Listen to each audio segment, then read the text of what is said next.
I flip the cap closed and tuck the flask back into my hoodie. I reach over the side to scoop salt water into my mouth. The sting of salt is like a razor under my fingernails. I hold my hand in front of my face, crooking my knuckles to examine them while I swish the water around in my mouth. Chewed to oblivion, ragged edges, ugly little bloated corpses at the ends of my fingers. I don't remember when I started chewing them off again. They were starting to grow. Spitting out the water, I breathe into my palm and sniff. Smells fine. Then push the tiller of the boat away from me and turn back toward the harbor. The wind cooperates, for once.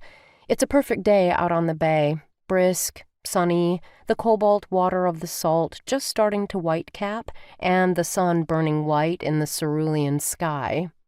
Sporty, as Sargo would say. I'm sure my classmates were dying to get out here and show off for each other.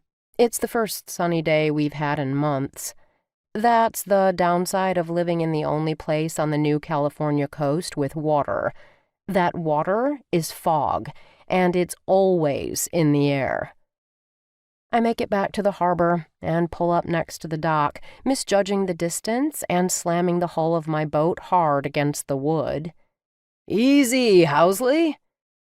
Sargo rolls up the sleeves of his blue school-issued button-down and braces both hands on the side of my boat to shove me off the dock. He admonishes my carelessness with a stern lift of a single dark eyebrow, then holds out an olive-brown hand for a dock line. Other students are shooting scathing looks like arrows in my direction as they tie up their own boats. Studiously ignoring them, I toss Sargo a line and jump onto the dock with a second line in my hand. "Bird Howsley!" I turn my gaze over my shoulder as I kneel to tie it off.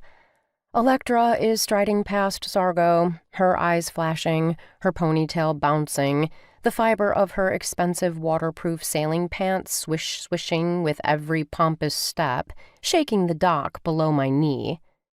Around her neck, an enormous silver-white pendant flashes in the late afternoon sun. I turn my attention back to the knot I'm trying to tie. Wonderful.